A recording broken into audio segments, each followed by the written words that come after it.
Grandma left nothing but an old wooden box, and within 10 minutes, the people who claimed to love her most were arguing over who deserved to keep it. I'm Evelyn Parker, and at 68 years old, I thought I understood my family. I thought I knew the difference between grief and greed. I thought I knew what my grandmother Margaret had meant to all of us. I was wrong. The morning of Grandma Margaret's funeral was cold and gray, the kind of early November day that made the trees look tired and the sky seem lower than usual. She had lived to be 91, strong, independent, sharp-minded right up until the very end. For most of my life, she had been the center of our family. Every Thanksgiving was at her house. Every Christmas morning started with her cinnamon rolls. Every birthday came with a handwritten card and a small gift wrapped in the same floral paper she seemed to keep stored away for decades. We all said we loved her. We all stood in the church that morning and spoke about her kindness, her generosity, and her wisdom. Some people even cried. Looking back now, I wonder how many tears were real. After the service, the family gathered at the office of Martin Hayes, Grandma's attorney. His office sat on the second floor of a brick building downtown, overlooking the old courthouse square. The room smelled faintly of coffee and old books. There were 12 of us crowded around a long conference table. My cousin Brian sat near the window. My uncle Daniel leaned back in his chair with his arms folded. His wife Jessica kept checking her phone every few minutes. My younger cousin Chloe sat quietly beside me, her hands folded in her lap. At 22, she looked exhausted from crying. Unlike the rest of us, she had spent nearly every weekend with Grandma during the last 2 years. Martin adjusted his glasses and opened a folder. The room immediately fell silent. Everyone knew why we were there. Grandma had owned her house outright. She had investment accounts, savings, family heirlooms, land outside town that had belonged to our family for generations. Nobody said it out loud, but everyone expected something. Martin cleared his throat. Margaret Parker left very specific instructions. Several people straightened in their seats. Jessica finally put her phone down. Daniel leaned forward. Martin continued reading. Then something strange happened. He didn't mention the house. He didn't mention the savings. He didn't mention the land. Instead, he paused and looked around the room. The primary item specifically designated by Margaret Parker is a wooden box currently held in secure storage. For a second, nobody reacted. I actually thought I had misheard him. A wooden box? Then Brian laughed. That's it. Jessica frowned. What about the property? Martin remained calm. Please allow me to finish. But nobody wanted to wait. Questions started flying across the room. Daniel wanted to know who got the house. Brian wanted details about the accounts. Another cousin asked whether there was a mistake. Through all of it, Martin simply repeated that Grandma's instructions would be followed exactly as written. Then the door opened. An assistant walked in carrying a small wooden box. It was old, dark oak, about the size of a shoebox. The brass corners were worn smooth with age. A small keyhole sat in the center of the lid. The assistant placed it carefully on the conference table. The room went completely quiet. Every eye fixed on that box. It looked ordinary. Too ordinary. Yet suddenly nobody seemed interested in Grandma's house anymore. Daniel stared at it, as though it contained a winning lottery ticket. Jessica's expression changed completely. Chloe looked confused. As for me, I felt something else. A memory. About a week before she passed away, Grandma had been sitting in her favorite chair near the living room window. The box rested beside her. She had gently placed her hand on top of it and smiled. One day, she told me, that box will tell you everything you need to know about this family. At the time, I thought she was being sentimental. Now, sitting in that attorney's office, watching my relative stare at the box with hungry eyes, I realized she may have known exactly what was coming. And the strangest part was that the box had not even been opened yet. Nobody spoke for several seconds after the assistant placed the box on the table. It sat there quietly beneath the fluorescent lights, looking far less impressive than the attention it was receiving. The dark oak surface was scratched from decades of use. One corner had a small crack running through it. If I had found it at a garage sale, I probably would have walked right past it. Yet somehow that little box had become the center of the room. I watched my family carefully. Over the years, Grandma Margaret had taught me something important. If you wanted to understand people, do not listen to their words. Watch what they did when they thought nobody was paying attention.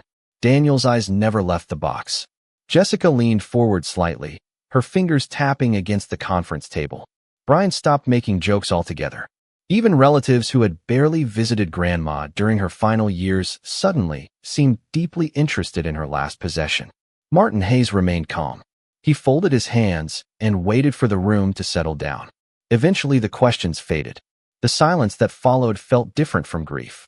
It felt tense, heavy, like everyone was calculating something in their heads. According to Margaret's instructions, Martin said carefully, "The contents of the box will be reviewed after certain legal conditions are met." Immediately, Jessica frowned. What legal conditions? Martin glanced at a document. The exact language states that all immediate family members must be present during the opening. Daniel let out a frustrated sigh. Then why not open it now? Because one family member is not here yet.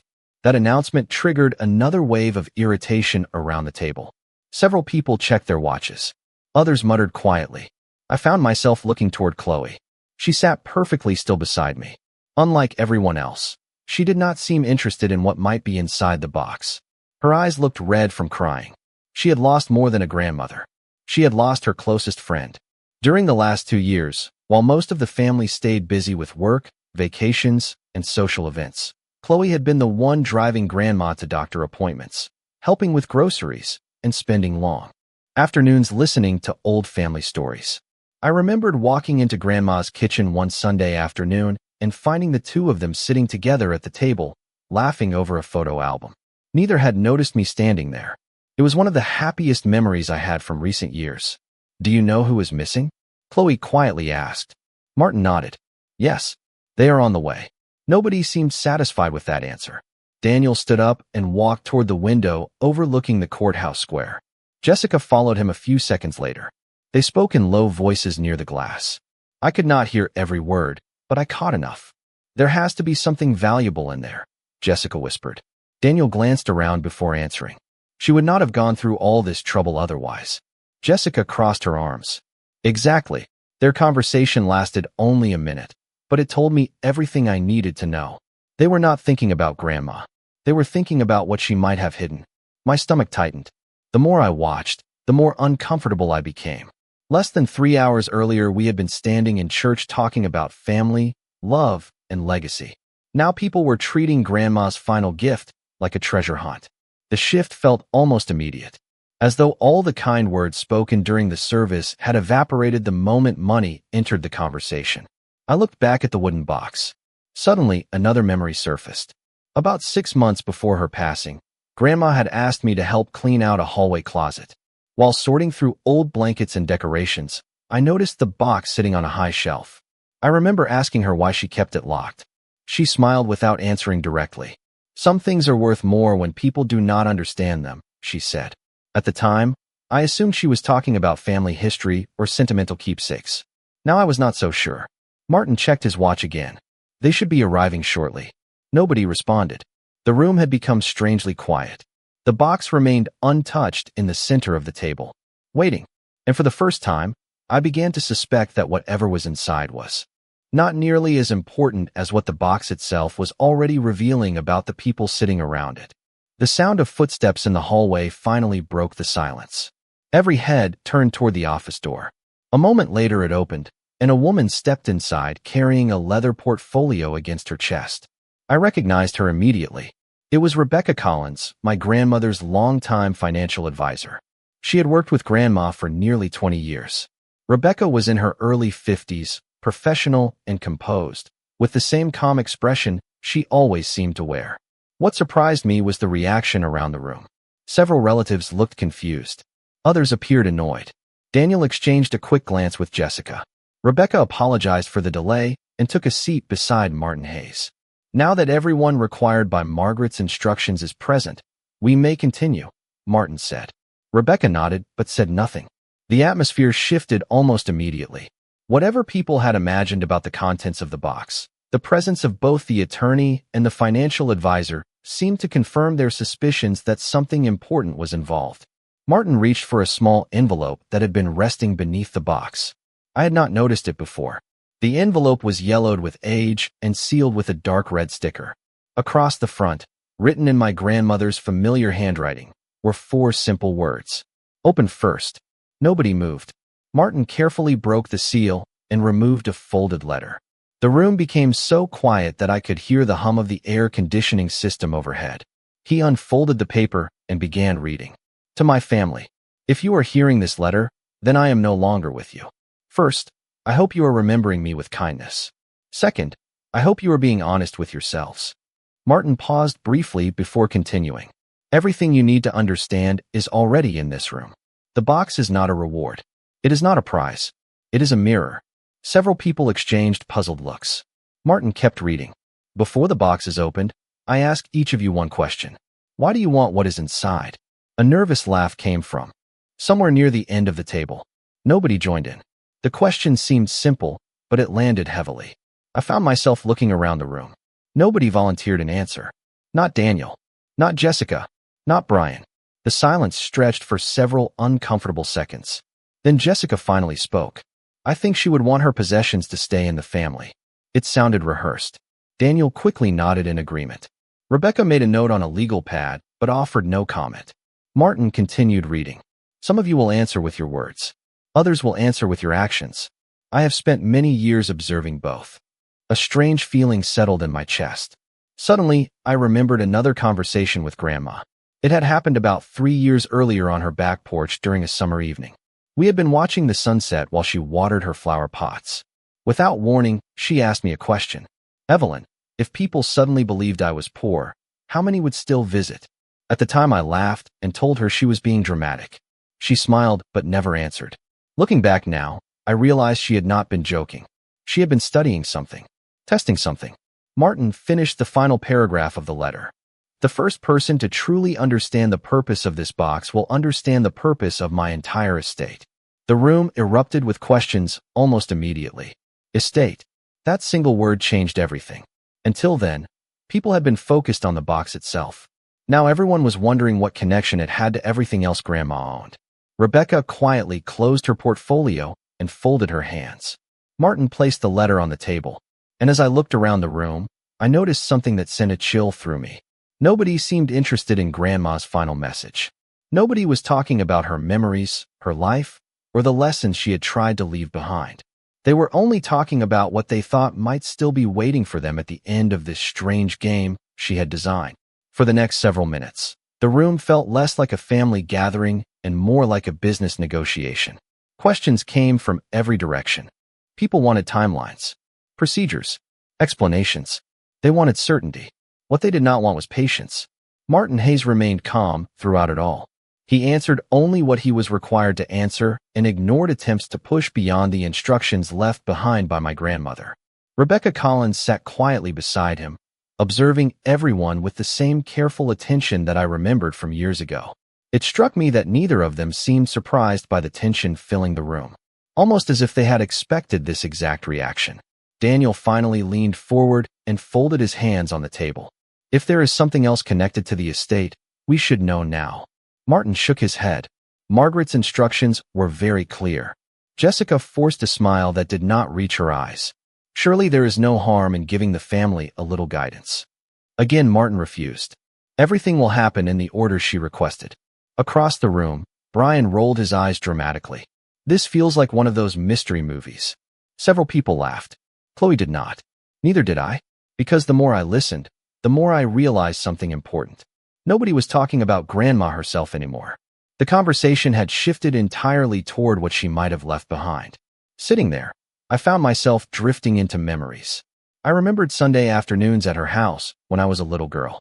She never cared much about expensive things. Her favorite chair had a worn armrest she refused to replace. Her kitchen clock ran 5 minutes fast for nearly 20 years because she liked it that way. She drove the same sedan until it was almost impossible to find replacement parts. Yet despite living so simply, she possessed a remarkable understanding of people. Sometimes it seemed almost unsettling. She noticed things others missed. A glance, a hesitation, a careless comment. Once, many years ago, she told me something that I never forgot. Money does not change people, Evelyn. It reveals them. At the time I thought it sounded wise, but overly dramatic. Now, looking around the conference table, I began to understand exactly what she meant. Rebecca suddenly opened her portfolio. Every conversation stopped. She removed a thin file and slid it across the table toward Martin. He glanced at the first page before speaking. There is one additional instruction.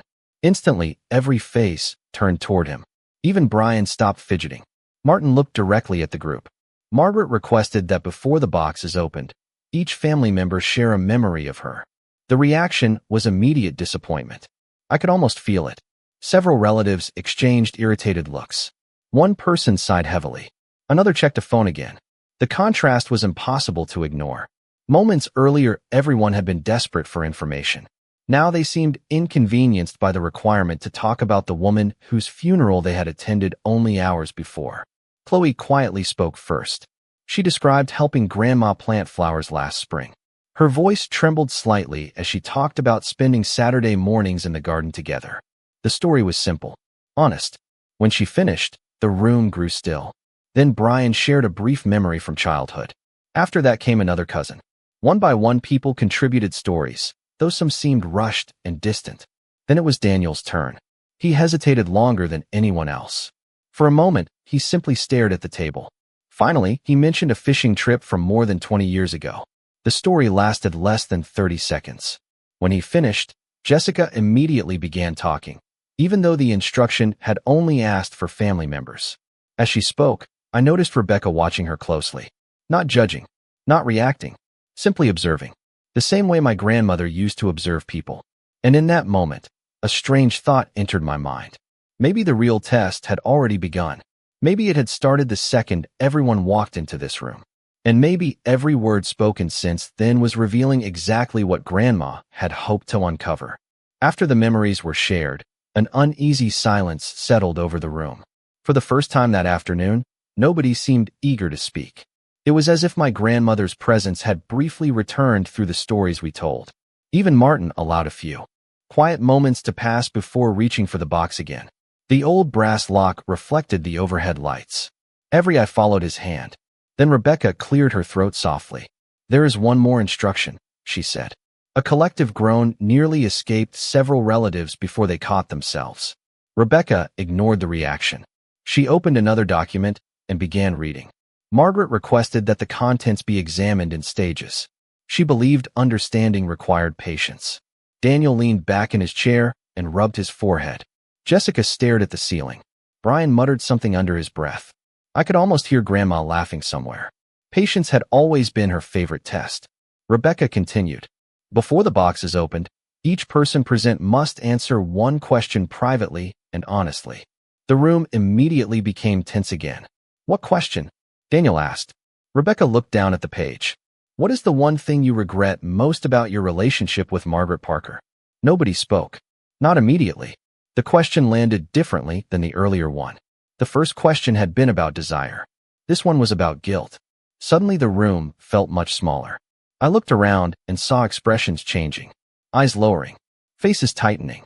For a moment, nobody seemed interested in inheritances or property. They were remembering things. Missed visits. Unreturned phone calls. Holidays skipped. Birthdays forgotten. I knew because I was remembering my own failures too. I thought about all the times Grandma had invited me over for coffee and I had promised to come next week. Sometimes next week never arrived. Life always seemed busy until suddenly there was no more time left. Rebecca distributed sheets of paper and small envelopes. We were instructed to write our answers privately. Nobody else would read them. They would remain sealed. The purpose, according to Grandma, was not confession. It was reflection. The room filled with the quiet scratching of pens. I stared at the blank page for several seconds before writing. My answer came easier than I expected. I regretted assuming there would always be another visit. Another conversation. Another Sunday afternoon. Across the table, Chloe wrote quickly and then folded her paper. Her eyes glistened slightly. Daniel took much longer. Jessica barely touched her pen for several minutes. Brian kept crossing out words and starting over. Watching them, I realized Grandma had somehow managed to make everyone stop thinking about what they might receive and start thinking about what they had already lost. Once the envelopes were sealed, Rebecca collected them without looking at a single answer. Then she placed them inside a larger envelope and set it aside. "Thank you," she said quietly. Martin finally stood. "Now we may proceed to the next step."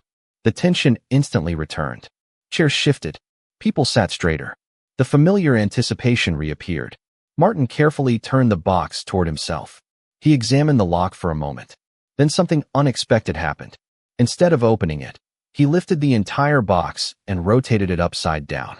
Several people frowned. I leaned forward. Along the bottom surface, hidden beneath years of wear, was a narrow wooden panel that I had never noticed before. Martin pressed lightly against one edge. A soft click echoed through the room. The panel slid open. Inside was not money, not jewelry, not stock certificates. There was only a single folded piece of paper. Jessica's disappointment was visible immediately. Daniel looked confused. Martin removed the paper and unfolded it. His eyes moved across the page. Then his expression changed. Not dramatically, just enough for me to notice. Rebecca noticed too. They exchanged a brief glance. The room became completely silent. Daniel was the first to speak. "What does it say?" Martin looked up slowly. "It appears your grandmother left a message specifically for one person in this room." Every head turned instinctively toward everyone else. And in that moment, the real mystery finally began. The words hung in the air like a storm cloud. A message for one person. Suddenly, everyone in the room was looking at everyone else. Daniel sat forward so quickly that his chair scraped against the floor. Jessica's eyes narrowed. Brian folded his arms. Even Chloe looked surprised. Martin held the paper carefully in both hands, but did not continue reading right away. My grandmother always understood the power of anticipation. She knew that silence could reveal more than questions ever could. For several seconds, nobody spoke.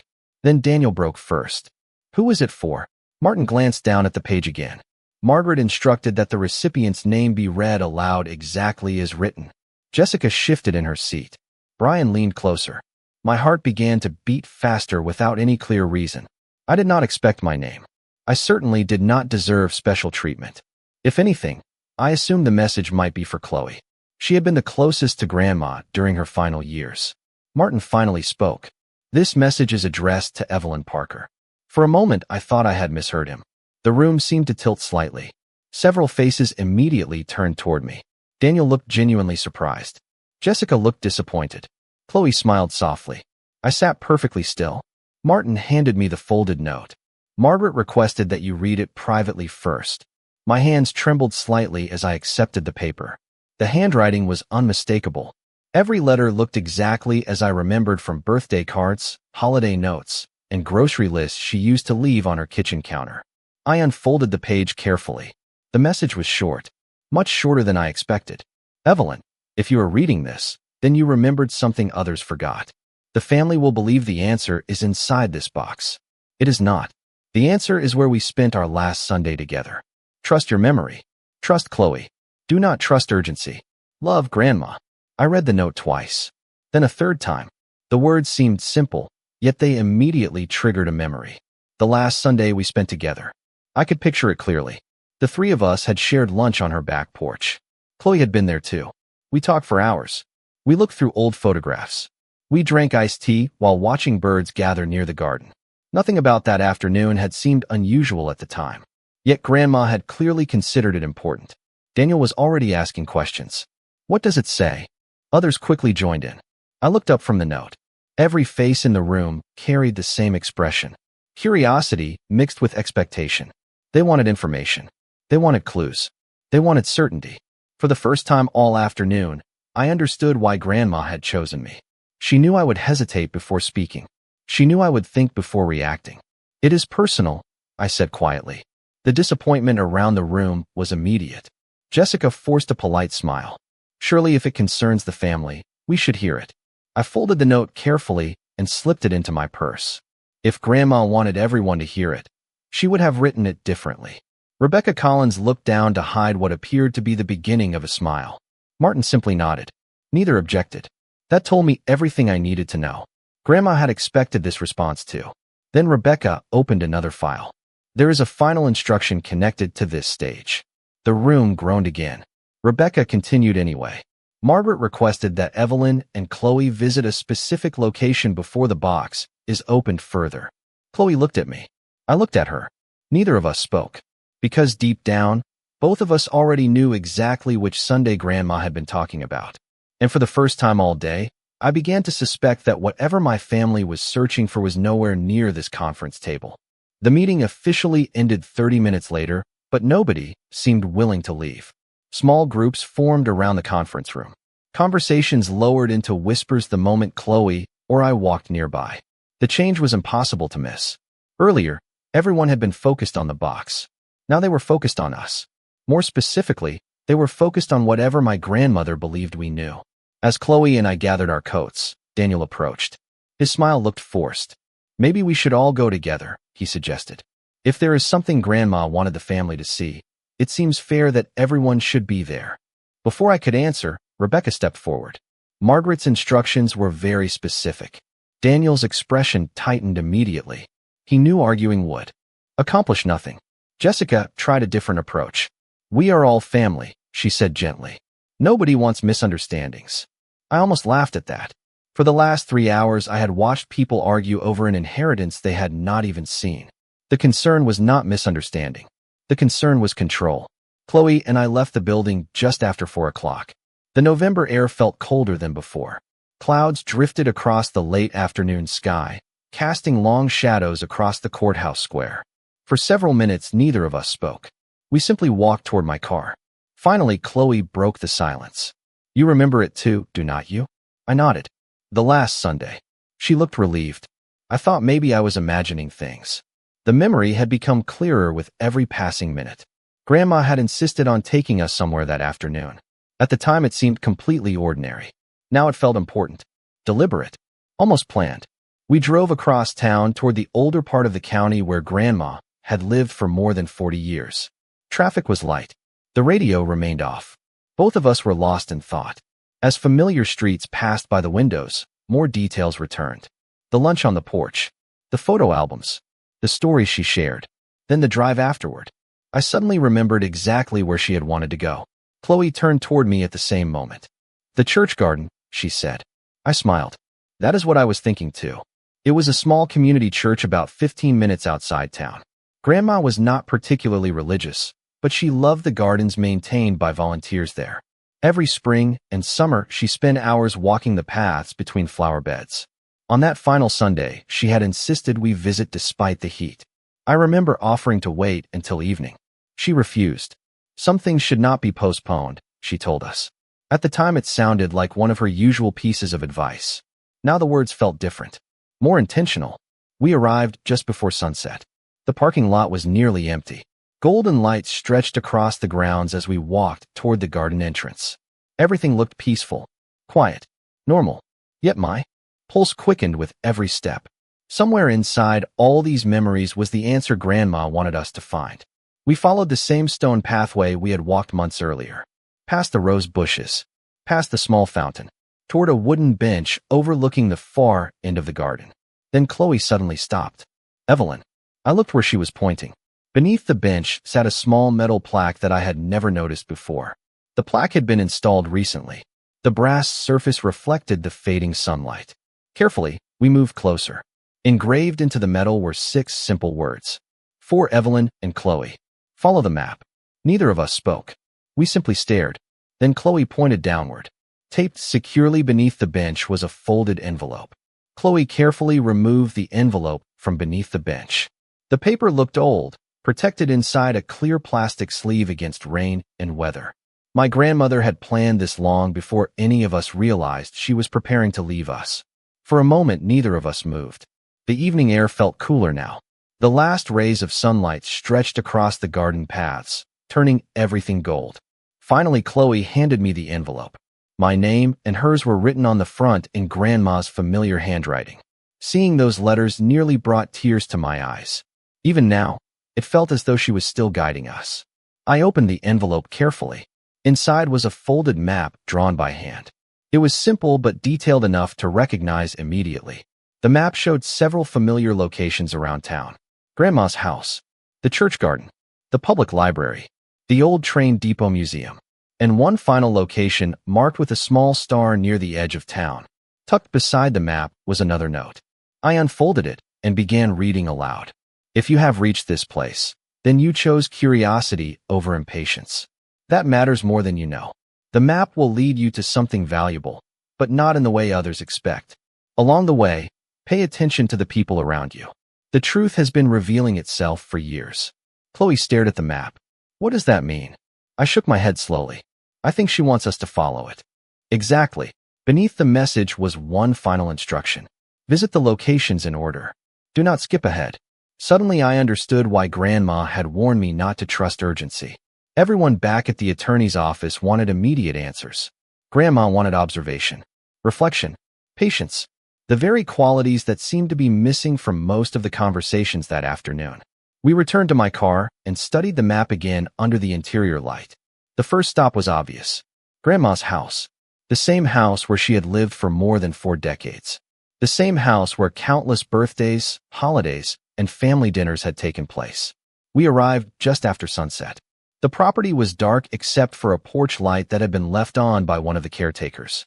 Looking at the familiar white farmhouse brought a wave of memories rushing back. Chloe and I walked onto the porch together. According to the map, we were supposed to check beneath the old porch swing. That swing had been Grandma's favorite place during spring and summer evenings. I remembered sitting beside her there as a child, listening to stories about relatives I had never met. Chloe knelt beside the swing and reached underneath. A moment later she smiled. There is something here. She pulled out a small metal tin. Inside was another handwritten note and a photograph. The photograph showed Grandma standing beside Chloe when she was about 10 years old. Both were laughing. Neither appeared aware that the picture was being taken. On the back, Grandma had written a single sentence. Love is measured in time, not promises. Chloe's eyes filled with tears. She quietly traced the handwriting with her finger. The note inside the tin was even shorter. It instructed us to continue to the next location. Nothing more. No mention of money. No mention of property. No mention of inheritance. As we drove toward the library, I began noticing a pattern. Every clue so far focused on relationships, memories, and choices. Yet I knew the rest of the family would never believe that. At that very moment, they were probably still sitting at home imagining secret accounts, hidden deeds, or valuable assets. They were searching for wealth. But for the first time, I began to suspect that Grandma had been building towards something entirely different. The library and the old train depot revealed more of the same pattern. At each stop, Chloe and I found another photograph, another handwritten note, another reminder of moments that truly mattered to Grandma. None of them contained financial records. None of them pointed toward hidden wealth. Instead, they documented years of quiet kindness, loyalty, and presence.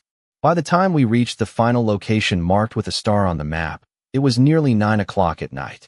The address led us to a small community center on the edge of town. I recognized the building immediately. Grandma had volunteered there for years. She organized reading programs for children, holiday food drives, and community fundraisers. Yet I had never thought much about it. Like many people, I assumed she simply enjoyed staying busy. The parking lot was empty except for one vehicle. Rebecca Collins stood waiting beside the entrance. The moment I saw her, I understood that this final stop had been planned from the beginning. She greeted us warmly and unlocked the front door. Inside, the building was quiet. She led us through a hallway lined with photographs from community events stretching back decades. At the end of the corridor sat a small conference room. A single folder rested on the table. Rebecca motioned for us to sit. Then she placed another letter in front of me. Margaret asked me to give you this only after you completed the entire journey, she said. My hands felt strangely heavy as I unfolded the paper. The letter was longer than the others. Evelyn and Chloe, if you are reading this, then you followed every step. That tells me something important. It tells me you were willing to value understanding over speed. For years I watched our family grow further apart.